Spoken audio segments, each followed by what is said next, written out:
G Sudhakaran മത്സരിക്കുന്ന അമ്പലപ്പുഴയിൽ ജാഗ്രത വേണമെന്ന് CPIM സംസ്ഥാന സെക്രട്ടറി MV ഗോവിന്ദൻ. ഭരണം കിട്ടിയാലും അമ്പലപ്പുഴ തോറ്റാൽ കനത്ത തിരിച്ചടിയാകും. ജി സുധാകരന് വർഗീയവാദികളുടെ പിന്തുണയുണ്ട്. കേഡർ വോട്ടുകൾ പൂർണ്ണമായും ഉറപ്പാക്കാൻ കഠിന ശ്രമം വേണമെന്നും CPIM ജില്ലാ സെക്രട്ടേറിയറ്റ് യോഗത്തിൽ MV ഗോവിന്ദൻ പറഞ്ഞു.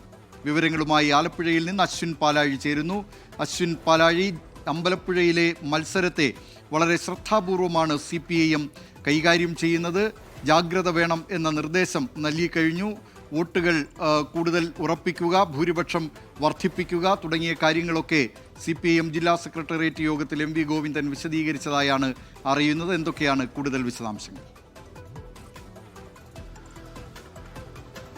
ദിലീപ് കുമാർ, അമ്പലപ്പുഴ പോലെ ഏറ്റവും കടുത്ത മത്സരം നടക്കുന്ന ഒരു മണ്ഡലത്തിലെ ചെറിയ ജാഗ്രത കുറവ് പോലും പാർട്ടിക്ക് കനത്ത തിരിച്ചടി ഉണ്ടാക്കും എന്നുള്ള തിരിച്ചറിവാണിപ്പോൾ പാർട്ടിക്ക് ഉണ്ടായിരിക്കുന്നത്. ജി സുധാകരനെ കാര്യമായി പരിഗണിക്കേണ്ട എന്നൊക്കെ നേതാക്കൾ പറയുന്നുണ്ടെങ്കിലും മത്സര രംഗത്ത് സജീവമായിരിക്കുന്ന UDFന്റെ പിന്തുണ കൂടിയുള്ള ജി സുധാകരനെ അതീവ സൂക്ഷ്മതയോടുകൂടി കൈകാര്യം ചെയ്യണം എന്നുള്ളതാണ് ഇന്ന് ജില്ലാ സെക്രട്ടേറിയറ്റിൽ പറഞ്ഞിരിക്കുന്നത്. ഏറ്റവും പ്രധാനമായി പാർട്ടിക്കുള്ള ആശങ്ക പാർട്ടി വോട്ടുകൾ ജി സുധാകരൻ കൊണ്ടുപോകുമോ എന്നുള്ളതാണ്. കഴിഞ്ഞ നാളുകളിലൊക്കെ അദ്ദേഹം നടത്തുന്ന പ്രസംഗങ്ങളടക്കം അത് നിഷ്പക്ഷരായ പാർട്ടി പ്രവർത്തകരെ, പാർട്ടി അനുഭാവികളുടെയൊക്കെ വോട്ട് കൊണ്ടുപോകും വിധമാണ് എന്നുള്ളതാണ് ഇപ്പോൾ വിലയിരുത്തിയിരിക്കുന്നത്.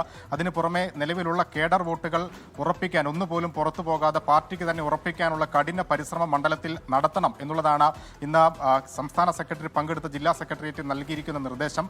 അമ്പലപ്പുഴയിലെ പ്രചരണം പാർട്ടി സംസ്ഥാന നേതൃത്വം സസൂക്ഷ്മം നിരീക്ഷിക്കുന്നുണ്ടായിരുന്നു. പ്രചരണത്തിൽ ചില വീഴ്ചകളുണ്ട് എന്നുള്ളതാണ് പറയുന്നത്. സുധാകരൻ പറയുന്ന പല കാര്യങ്ങളെയും ആശയപരമായി പ്രതിരോധിക്കാൻ പാർട്ടി സംവിധാനങ്ങൾക്ക് കഴിയുന്നില്ല പ്രാദേശികമായി എന്നുള്ള ഒരു കുറ്റപ്പെടുത്തൽ കൂടി സംസ്ഥാന കമ്മിറ്റിയുടെ ഭാഗത്തു നിന്ന് ജില്ലാ സെക്രട്ടേറിയറ്റിൽ പറഞ്ഞിട്ടുണ്ട്. എന്തായാലും തീവ്രമായി തന്നെ ഈ മണ്ഡലം നിലനിർത്താനുള്ള ശ്രമം വേണം. വോട്ട് കുറഞ്ഞാലോ തോറ്റാലോ ഭരണം കിട്ടിയാൽ പോലും അത് തിരിച്ചടിയാകും എന്നുള്ളതാണ് നിലവിലെ വിലയിരുത്തൽ. എന്തായാലും ഇന്ന് പൂർണ്ണമായും MV ഗോവിന്ദൻ ജില്ലയിലുണ്ട്.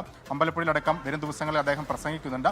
മുഖ്യമന്ത്രിയും 1-ാം തീയതി അമ്പലപ്പുഴയിൽ പ്രസംഗിക്കാൻ എത്തുന്നുണ്ട്. ദിലീപ് കുമാർ.